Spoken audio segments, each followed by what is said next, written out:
MPPSC के लिए वस्तुनिष्ठ प्रश्नों की जो श्रृंखला है, जिसे हम टॉपिक आधारित वस्तुनिष्ठ प्रश्नों को देख रहे हैं, उसमें ये जो है यूनिट 2 से संबंधित वीडियो है, जिसमें मध्य प्रदेश का इतिहास है। और टॉपिक है आज का हमारा मध्य प्रदेश के प्रमुख त्योहार, लोक संगीत, लोक कलाएँ एवं लोक साहित्य को हम समझेंगे। तो वीडियो को एक बार लाइक कर दीजिए और हम सीधे पहुंचते हैं टॉपिक पर, क्योंकि कम समय में हमें अधिक से अधिक चीज़ों को कंप्लीट करना है और इनको याद भी करना है। तो सिर्फ यहाँ पर देखो क्या है, एमपीपीएससी की परीक्षा के जिस प्रकार के प्रश्न तैयार किए जाते हैं ना, तो सिर्फ पढ़ लेने से काम नहीं होता है, उनको याद रखना पड़ेगा आपको। तो याद करना सबसे महत्वपूर्ण है, इसलिए आपसे कहा जाता है कि आप बार बार वीडियो को देखिएगा, बार बार रिवीजन कीजिएगा। वीडियो को देखने के लिए इसलिए कहते हैं कि पीडीएफ से आपका मन नहीं लगता है। कोई भी हो, एनी पर्सन जो है ना, कोई भी हो, पीडीएफ से पढ़ने में 1 से 2 बार ही मन लगता है, उसके बाद फिर पीडीएफ देखना बोरिंग लगने लगती है। इसलिए वीडियो देखा करो। तो वीडियो के लिए इसलिए आपसे बोला जाता है कि आप वीडियो देखें, अधिक से अधिक बार बार वीडियो देखें। छोटे छोटे वीडियो हैं, ज़्यादा बड़े भी नहीं है, तो उन्हें आप देख सकते हो। प्रतिदिन कम से कम 4 से 5 वीडियो देखो। आपको डेली जो है ना कम से कम 5 से 6 वीडियो मिलेंगे टॉपिक आधारित एमसीक्यू वस्तुनिष्ठ प्रश्नों के। आज का जो पहला प्रश्न है हमारा, वो है किस गायन में कृषि संस्कृति तथा ग्यारस माता की कथा का वर्णन किया जाता है। तो वह कौन सा गायन है जिसमें कृषि संस्कृति और ग्यारस माता का जो है कथा का वर्णन मिलता है। तो हीड़ गायन में, किसमें, हीड़ गायन में जो है कृषि संस्कृति और ग्यारस माता की कथा का वर्णन मिलता है हीड़ गायन में। मालवा क्षेत्र में श्रावण महीने की गायन कथा है। तो किस क्षेत्र से संबंधित है हीड़ गायन? मालवा क्षेत्र से संबंधित है। और अहीरों का लोकगीत लोक आख्यान है ये हीड़ गायन। कृषि और ग्यारस माता से संबंध रखता है, मालवा क्षेत्र से संबंध रखता है हीड़ गायन। ये 4 बातें आपको याद रखनी है। दूसरा प्रश्न है कौन सा लोक गायन चंपू काव्य शैली में गाया जाता है। तो गद्य में भी गाया जाता है और पद्य में भी, है ना। तो कौन सा लोक गायन है? तो बरसाती वार्ता जो है ना, बरसाती वार्ता, यह ऋतु आधारित कथा है एक प्रकार की, जिसमें गद्य में भी देखने को मिलेगा और पद्य में, दोनों में ही मिलेगा। ये चंपू काव्य शैली में निर्मित किया गया है बरसाती वार्ता। अगला प्रश्न है रेलो गीत किस क्षेत्र का लोक नृत्य है। तो रेलो गीत जो है ना, ये मालवा क्षेत्र का है। कहाँ का है? मालवा क्षेत्र का है रेलो गीत। और उससे पहले हमने हीड़ गायन देखा था, हीड़ गायन भी मालवा क्षेत्र का ही है और रेलो गीत भी मालवा क्षेत्र से ही संबंधित रखता है।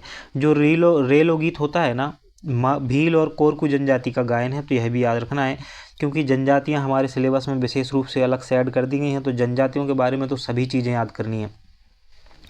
रेलो गीत, मालवा क्षेत्र, भील और कोरकू जनजाति, इसके लिए याद रखनी है आपको। अगला प्रश्न है वाद्य यंत्र चंग, जो चंग वाद्य यंत्र होता है ना, कि थाप पर शिव की आराधना में गाया जाने वाला लोक गायन कौन सा है। तो शिव की आराधना में गाया जाता है निमाड़ क्षेत्र में कलगी तुर्रा। कौन सा? कलगी तुर्रा जो है निमाड़ क्षेत्र का लोक गायन है। वाद्य यंत्र इसमें चंग का प्रयोग किया जाता है।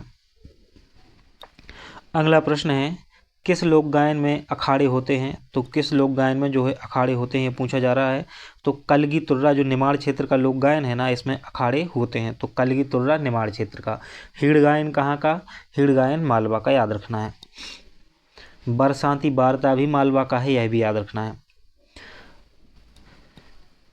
प्रश्न क्रमांक 6 है मृदंग और झांझ के साथ उच्च स्वर में गाया जाने वाला लोक गायन कौन सा है। तो मृदंग और झांझ जो है इसके साथ गाया जाता है संत सिंगाजी भजन। कौन सा? संत सिंगाजी भजन जो है गाया जाता है। अगला प्रश्न है किस गायन में प्रायः गोरख, कबीर और भरथरी गाथा का गायन करते हैं।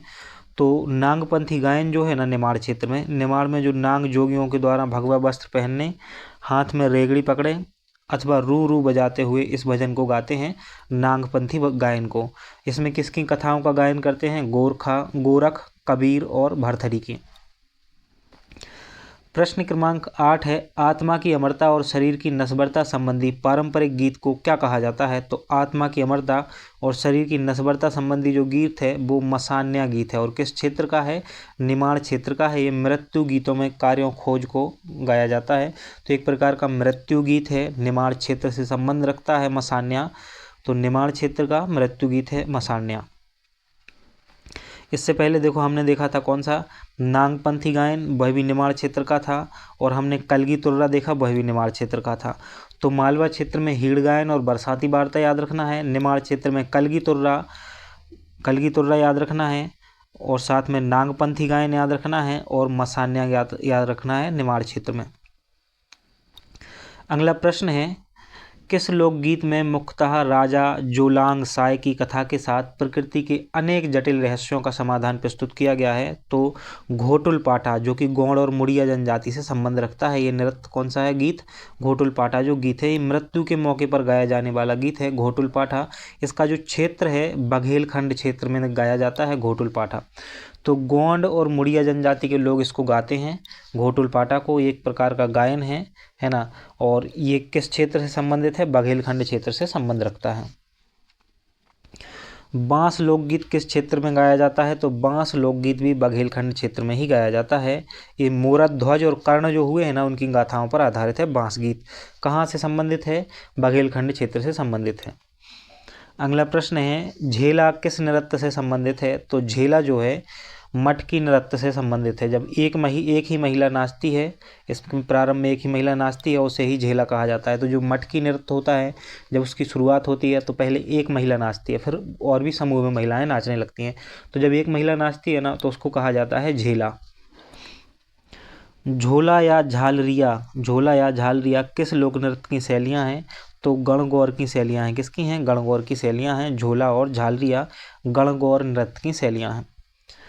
अगला प्रश्न है, ढाक वाद्ययंत्र किस लोक नृत्य में प्रयोग किया जाता है? तो ढाक वाद्ययंत्र जो है ना, यह काठी लोक नृत्य में जो है प्रयोग किया जाता है, काठी में।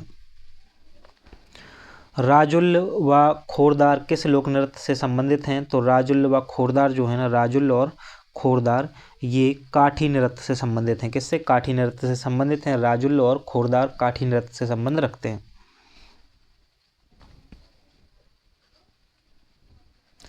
अगला प्रश्न है, बुंदेलखंड क्षेत्र में मांगलिक अवसरों पर शीतला माता की आराधना में किया जाने वाला नृत्य कौन सा है? तो देखो, बुंदेलखंड क्षेत्र में शीतला माता की आराधना में एक नृत्य किया जाता है जिसे बधाई नृत्य कहते हैं। ये आमतौर पर पॉपुलर नृत्य है मध्य प्रदेश का, खासकर बुंदेलखंड क्षेत्र में। तो बधाई और राई आपको देखने को मिलेगा। इसका सही आंसर है, शीतला माता की आराधना में बधाई की जाती है। किस नृत्य को एक विशेष मुद्रा फुरहरी है? तो किस नृत्य की एक विशेष मुद्रा है फुरहरी? तो केहरा जो नृत्य है ना, इसकी एक विशेष मुद्रा होती है फुरहरी। ऐसे प्रश्न MPPSC में मिल जाते हैं कि फुरहरी क्या है ना। तो केहरा नृत्य की एक विशेष मुद्रा है फुरहरी। केमाली नृत्य को किस अन्य नाम से जाना जाता है? तो जो केमाली नृत्य है, आपको याद रखना है, साजन सजना नृत्य से के नाम से जाना जाता है केमाली नृत्य को। किस नृत्य में गिरजा उत्सव मनाने की परंपरा है? तो रीना जो नृत्य है ना, उसमें गौड़ जनजातियों की स्त्रियों के द्वारा गिरजा उत्सव मनाया जाता है। रीना नृत्य में गौड़ जनजाति की महिलाएं रीना नृत्य में गिरजा उत्सव मनाती हैं।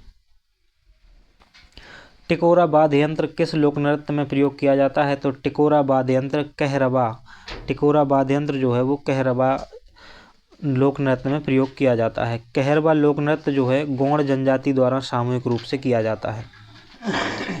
अगला प्रश्न है, पूजा नृत्य का आयोजन किस जनजाति द्वारा किया जाता है? तो उरांव जनजाति के द्वारा पूजा नृत्य का आयोजन किया जाता है। उरांव जनजाति के द्वारा पूजा नृत्य का आयोजन किया जाता है। गुरु सिद्धेश्वर सेन किस लोकनाट्य से संबंधित थे? तो माच नाट्य से संबंधित थे। और जो माच नाट्य है, इसका उद्गम स्थान माना जाता है उज्जैन को। ये मालवा का प्रमुख लोकनाट्य है माच। मध्य प्रदेश का राजकीय नाट्य भी है माच, जो कि मालवा क्षेत्र से संबंधित है, मालवा संस्कृति से संबंध रखता है। गुरु सिद्धेश्वर सेन का नाम आपको याद रखना है। मध्य प्रदेश के राजकीय लोकनाट्य माच का प्रणेता किसे माना जाता है? तो राजकीय लोकनाट्य माच जो है ना, इसके प्रणेता माने जाते हैं बाल मुकुंद जी। कौन? बाल मुकुंद जी। गम्मत लोकनाट्य के प्रमुख वाद्य यंत्र कौन कौन से हैं? तो गम्मत में क्या होता है, एक तो मृदंग चाहिए, ढोलक चाहिए, एक उसके प्रमुख जो हैं वाद्य यंत्र हैं। और गम्मत का संबंध कहाँ से है? तो निमाड़ क्षेत्र से है गम्मत का संबंध। आपको ये याद रखना है, निमाड़ क्षेत्र से गम्मत का संबंध है। अगले प्रश्न की बात करते हैं, खम्ब स्वांग किस जनजाति का लोकनाट्य है? तो खम्ब स्वांग कोरकू जनजाति का लोकनाट्य है। और खम्ब स्वांग का अर्थ होता है खम्बे के आसपास किया जाने वाला प्रदर्शन। तो जब भी प्रश्न बने कि खम्ब स्वांग, तो कोरकू जनजाति आपको याद रखनी है। रम्मत, माचा, ख्याल, तमाशा किस लोकनाट्य के विभिन्न क्षेत्रीय नाम हैं? तो स्वांग जो होता है ना, उसके ही ये अन्य नाम है रम्मत, माचा, ख्याल, तमाशा। ये सब नाम आपको याद रखने हैं स्वांग। और कब किया जाता है? तो जब राई नृत्य होता है ना, तो उसके बीच बीच में इसको प्रदर्शित किया जाता है। अगला प्रश्न है, किस लोकनाट्य के प्रदर्शन हेतु मंच की आवश्यकता नहीं होती है? तो जो हिंगोला लोकनाट्य है ना, इसके प्रदर्शन हेतु मंच की आवश्यकता नहीं होती है हिंगोला लोकनाट्य के अवसर पर। बाई बाबा का खेल, बाई और बाबा का खेल नाम से किस लोकनाट्य को जाना जाता है? तो जो जिंदवा और बहलोल है ना, जिंदवा और बहलोल, इसको बाई बाबा के खेल के नाम से जाना जाता है। जिंदवा और बहलोल को बाई बाबा के खेल के नाम से जाना जाता है। ढोला मारू की कथा लोकनाट्य मध्य प्रदेश के किस क्षेत्र में प्रचलित है? तो ढोला मारू की कथा लोकनाट्य जो है मध्य प्रदेश के राजस्थान से जुड़े सीमावर्ती क्षेत्रों में प्रचलित है ढोला मारू की कथा। किस लोकनाट्य की मुख्य विषय वस्तु सामंती व्यवस्था को उजागर करना है? तो छाछुर जो है ना लोकनाट्य, इसमें ये बघेलखंड का प्रसिद्ध नाट्य है। छाछुर कृषक व अहीर संस्कृति का प्रतिनिधित्व करता है। सामंती व्यवस्था को उजागर करना इसका उद्देश्य होता है छाछुर का। अगला प्रश्न है, किस लोकनाट्य में प्रमुख पात्र को सूत्रधार अथवा रंगा कहा जाता है? तो जो प्रमुख पात्र होता है ना नौटंकी लोकनाट्य में जो प्रमुख पात्र होता है उसको सूत्रधार एवं रंगा कहा जाता है। हाथ रसी शैली का संबंध किस लोकनाट्य से है? तो नौटंकी से है। कहाँ से है? नौटंकी से हाथ रसी शैली का संबंध है। इसकी दो शैलियाँ होती हैं, एक तो होती है हाथ रसी और दूसरी होती है कानपुरी। हमारा अगला प्रश्न है, बैधलीला, गेंदलीला, कालिया नांग प्रसंग का प्रदर्शन किस लोकनाट्य में किया जाता है? तो बैधलीला, गेंदलीला, कालिया नांग प्रसंग का जो प्रदर्शन है ये किया जाता है रास लोकनाट्य में। किसमें? रास लोकनाट्य में इसका प्रदर्शन किया जाता है। रास लोकनाट्य जो है ना बघेलखंड के ग्रामीण क्षेत्रों में राधा कृष्ण और गोपियों के प्रसंगों को रास नाट्य के रूप में प्रस्तुत किया जाता है। अगला प्रश्न है, बीज का बिजौरा और डोकरा डोकरी है ना, डोकरा डोकरी का संबंध किस चित्रकला से है? तो बीज का बिजौरा और डोकरा डोकरी जो है ना ये संजा चित्रकला से संबंध रखते हैं और संजा चित्रकला का संबंध मालवा क्षेत्र से है। कहाँ से है? मालवा क्षेत्र से है। संजा चित्रकला का संबंध मालवा क्षेत्र से है। त्रिभुज, चतुर्भुज और वृत्त आकृतियों का अंकन किस चित्रकला में पाया जाता है? तो मांडना चित्रकला में। किसमें? मांडना चित्रकला में। तो देखो संजा चित्रकला जो है ना वह मालवा क्षेत्र से संबंधित है। मांडना चित्रकला जो है वह भी मालवा क्षेत्र से संबंधित है और जो देवासा चित्रकला है ना वह भी मालवा क्षेत्र से संबंधित है। अगला प्रश्न देवासा से ही है। देवासा चित्रकला का संबंध किस क्षेत्र से है? तो मालवा क्षेत्र से है देवासा चित्रकला का संबंध। प्रश्न क्रमांक 36 है, चितेरे जाति के लोग चित्रकला से संबंधित हैं। तो चितेरे जाति के लोग जो हैं चित्रावण चित्रकला से संबंधित हैं। किससे? चित्रावण चित्रकला से संबंधित हैं। कंचाली भरना किस अंचल की चित्रकला है? तो कंचाली भरना जो है निमाड़ अंचल की जो है चित्रकला है। निमाड़ क्षेत्र के विवाह के अवसर पर दूल्हा दुल्हन के मस्तिष्क पर कंचाली भरी जाती है एवं शगुन के तौर पर कुछ रुपए दिए जाते हैं, तो इसे कहते हैं कंचाली भरना। बुंदेलखंड का सर्वश्रेष्ठ प्रतीकात्मक चित्र है। तो बुंदेलखंड का सर्वश्रेष्ठ प्रतीकात्मक चित्र जो है वो सुरैती है। कौन सा है? सुरैती है। बुंदेलखंड का सर्वश्रेष्ठ प्रतीकात्मक चित्र जो है वो सुरैती है। कोयले में तितली के तेल को मिलाकर कौन सा चित्र बनाया जाता है? तो तिलंगा चित्र बनाया जाता है। ये बघेलखंड का भित्ति चित्र है तिलंगा। तो याद रखना है कि कोयले में तितली के तेल को मिलाकर जो चित्र बनाया जाता है उसे तिलंगा कहते हैं। तिलंगा जो चित्र है भित्ति चित्र है वो बघेलखंड से संबंध रखते हैं।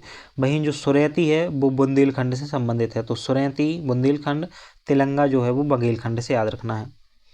अगला प्रश्न है, भरेवा शिल्प तथा डोकरा शिल्प कला के लिए मध्य प्रदेश का प्रसिद्ध जिला कौन सा है? तो भरेवा शिल्प कला के लिए बैतूल जिला जो है वो प्रसिद्ध है। आदिवासियों द्वारा धातु से दैनिक उपयोग की कलात्मक वस्तुएं एवं देवी देवताओं की मूर्तियां बनाई जाती हैं। भरेवा शिल्प कला तथा ढोकरा शिल्प कला में ये बैतूल जिले से संबंधित है। अगला प्रश्न है, पुनिया और अरहरिया जनजाति किस शिल्प के शिल्पी होते हैं? तो पुनिया और अरहरिया जनजाति जो है ना ये टेराकोटा शिल्प से संबंधित होते हैं। पुनिया और अरहरिया जनजाति किस शिल्प के शिल्पी होते हैं? तो ये टेराकोटा शिल्प के शिल्पी होते हैं। मध्य प्रदेश में लाख शिल्प के पारंगत केंद्र हैं। तो लाख शिल्प की बात की जा रही है उज्जैन, इंदौर, रतलाम, मंदसौर और महेश्वर जो है वो लाख शिल्प के लिए जाने जाते हैं। मध्य प्रदेश के में वृक्ष के गोंदिया रस से बनाई लाख बनाई जाती है। अगला प्रश्न है, मध्य प्रदेश में बुधनी घाट किस कला हेतु प्रसिद्ध है? तो मध्य प्रदेश में जो बुधनी घाट है ये खराद शिल्प के लिए प्रसिद्ध है, बुधनी घाट। पीतल शिल्प के लिए प्रसिद्ध जिला कौन सा है? तो पीतल शिल्प के लिए नरसिंहपुर चिचली जो है ये प्रसिद्ध है पीतल शिल्प के लिए। अगला प्रश्न है, खंडेरा या खट्टा नाम से किस पर्व को जाना जाता है? तो खंडेरा या खट्टा नाम से मेघनाथ पर्व को जाना जाता है। ये गौड़ों के सर्वोच्च देवता थे। मेघनाथ जो है गौड़ों के सर्वोच्च देवता होते हैं। मेघ पर्व या मेघनाथ को खंडेरा या खट्टा के नाम से भी जाना जाता है। अगला प्रश्न है, अभुज माड़िया आदिवासियों का प्रमुख पर्व कौन सा है? तो अभुज माड़िया आदिवासियों का जो प्रमुख पर्व है वो है काकसार। अभुज माड़िया आदिवासी जनजाति जो है ना उनका प्रमुख पर्व है काकसार।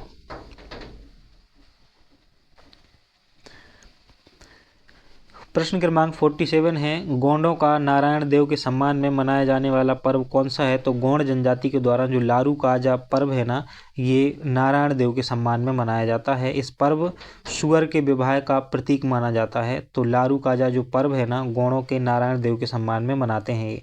मैहर बैंड की स्थापना किसने की थी? तो उस्ताद अलाउद्दीन खां ने मैहर बैंड की स्थापना की थी। आपको याद रखना है जो उस्ताद अलाउद्दीन खां हैं एक सरोद वादक हुआ करते थे, तो इसके बारे में भी आपको याद रखना है।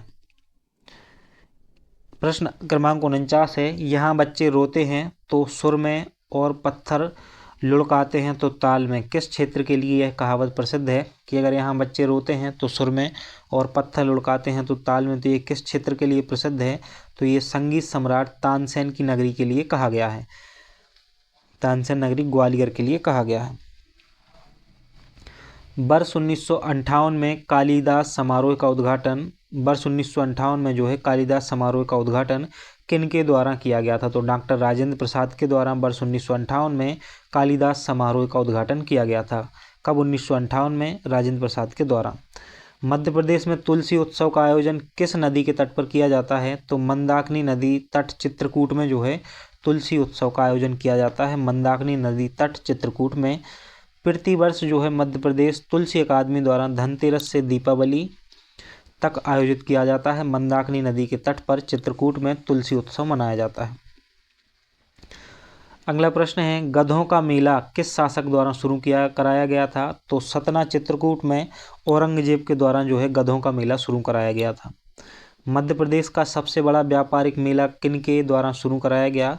तो माधवराव सिंधिया के द्वारा 1904 में मध्य प्रदेश का सबसे बड़ा व्यापारिक मेला 1904 में माधवराव सिंधिया के द्वारा शुरू कराया गया था। प्रश्न क्रमांक 54 है, मध्य प्रदेश के किस जिले में गाजी मिसा का मेला लगता है? तो अशोकनगर में लगता है गाजी मिसा का मेला। यह मेला नवविवाहितों हेतु विशेष महत्व रखता है। तो गाजी मिसा का मेला कहाँ लगता है? अशोकनगर में लगता है। व्यापारिक मेला ग्वालियर में लगता है। गधों का मेला औरंगजेब ने सतना में लगवाना चित्रकूट में शुरू किया था, है ना, ये याद रखना है आपको।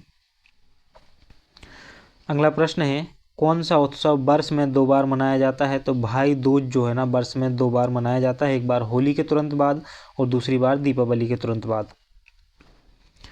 कोरकू के मृतक स्तंभ मंडो और भीलों के कलात्मक दिव्यान्या किस कला के नमूने हैं? तो ये काव्य कला के नमूने हैं। किसके हैं? काव्य कला के नमूने हैं। कबेलू किस क्षेत्र से के प्रमुख मृदा शिल्प हैं? तो कबेलू जो है बघेलखंड क्षेत्र रीवा शहडोल का जो है प्रमुख मृदा शिल्प है। अगला प्रश्न है, श्री मोहन भाई कट्ठीवाड़ा शांतिलाल रंगपुर के किस शिल्प के सर्वश्रेष्ठ कलाकार थे? तो जो श्री मोहन भाई कट्ठीवाड़ा है ना ये मिट्टी शिल्प झाबुआ के जो है सर्वश्रेष्ठ कलाकार थे। बैतूल जिले की तुरी जनजाति किस शिल्प के से संबंधित है? तो बैतूल जिले की जो तुरी जनजाति है ये बांस शिल्प से संबंधित है, आपको याद रखना है। नंदना ब्लॉक प्रिंट किस जिले में लोकप्रिय है? तो नीमच जिले के तारापुर गांव में नंदना लोक प्रिंट प्रसिद्ध है। ये भील जनजाति की महिलाओं द्वारा पहने जाने वाले कपड़ों पर आपको नंदना प्रिंट देखने को मिलेगा, यह भी याद रखना है। किस जनजाति से? भील जनजाति से संबंध है। बत्तोबाई डॉल्स के लिए प्रसिद्ध शहर है? तो बत्तोबाई डॉल्स के लिए जो है डॉल गुड़िया है ना बत्तोबाई गुड़िया ग्वालियर प्रसिद्ध है। बत्तोबाई ग्वालियर की एक उद्यमी शिल्पकार थीं। उनका नाम गुड़िया बनाने में अंतर्राष्ट्रीय स्तर पर विख्यात है। तो बत्तोबाई डॉल्स जो है ना किसके लिए प्रसिद्ध हैं? तो ग्वालियर के लिए। ये एक प्रकार की उद्यमी शिल्पकार थीं, गुड़िया बनाने के लिए प्रसिद्ध थीं। भीली गुड़िया का प्रमुख केंद्र कौन सा है? तो झाबुआ है भीली गुड़िया का प्रमुख केंद्र।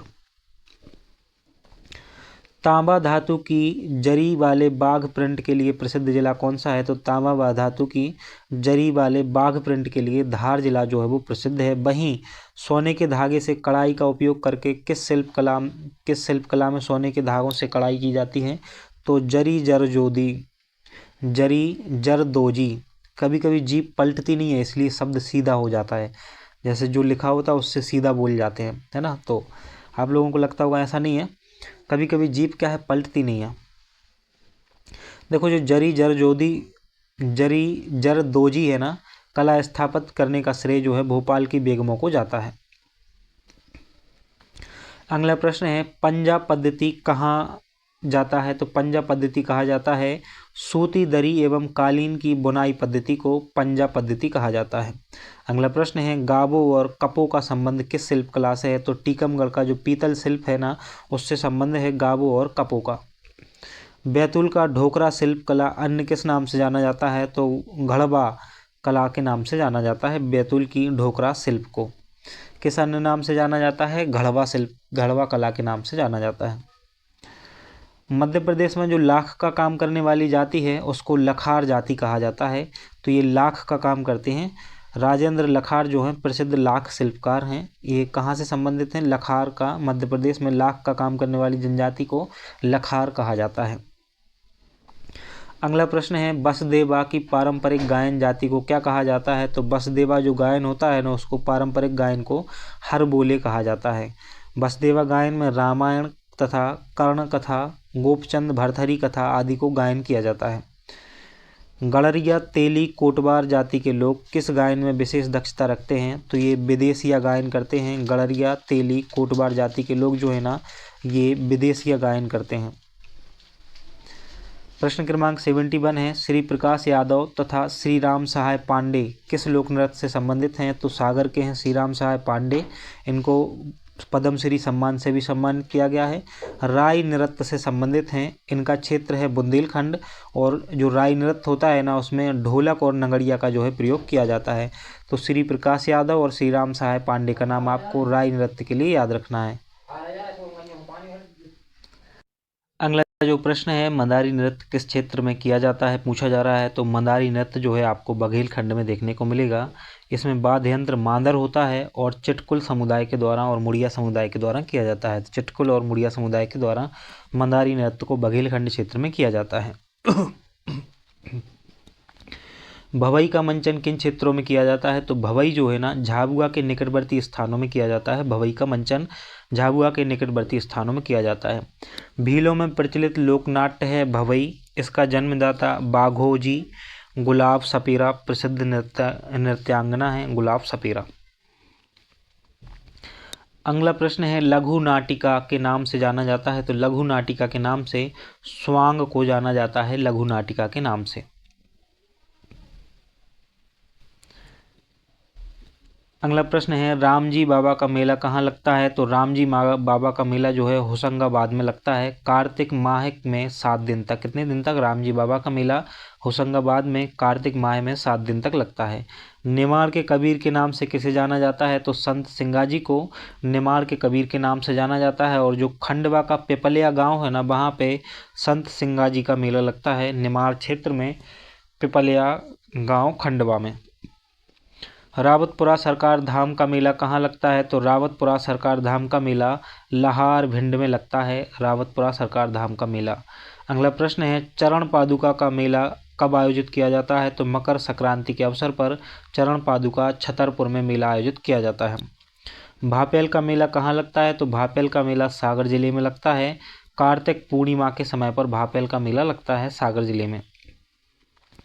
उल्दन का मेला किस नदी के तट पर आयोजित किया जाता है? तो उल्दन का मेला सागर जिले में धसान और आंडेर नदी के संगम पर किया जाता है। मकर संक्रांति के अवसर पर उल्दन का मेला लगता है धसान और आंडेर नदी के संगम पर सागर जिले में।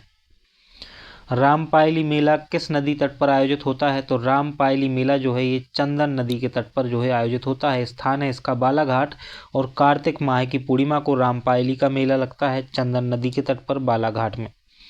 मऊ सहानिया मेला कितने दिवसीय आयोजित होता है? तो मऊ सहानिया मेला जो है छतरपुर में लगता है।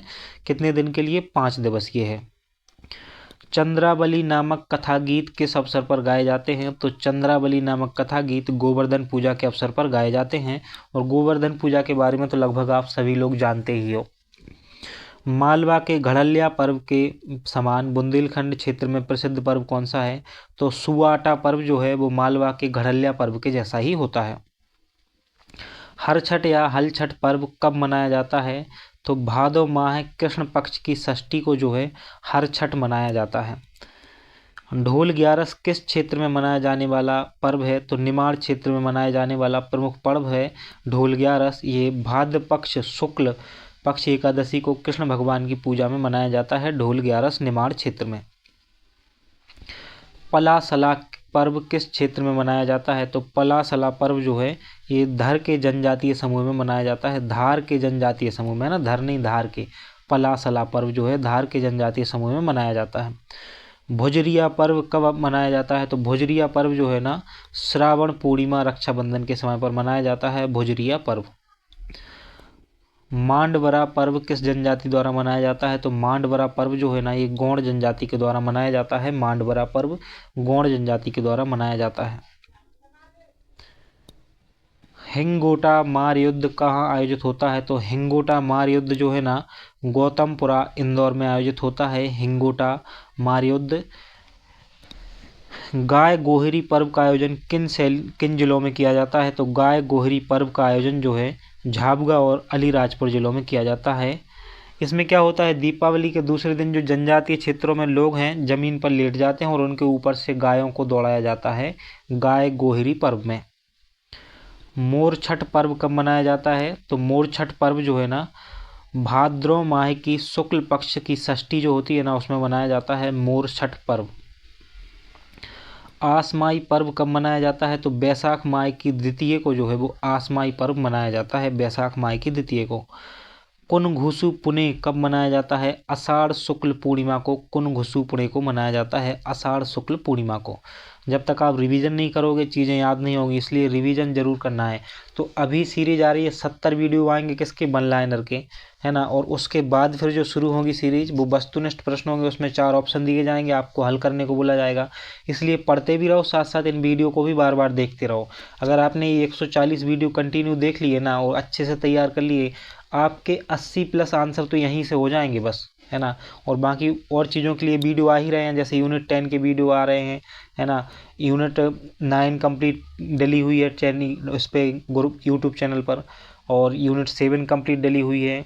बहुत सी यूनिट कंप्लीट करा दी गई हैं, उनको पहले से ही देख लो। पूरा मध्य प्रदेश का जीके परीक्षा धाम बुक से कंप्लीट करा रखा है, तो उसको भी देख लो, एक भी क्वेश्चन। जब आप इतना सारा सब कुछ तैयार कर चुके होगे, अल्टीमेट उद्देश्य याद करना होना चाहिए, पढ़ना नहीं है ना।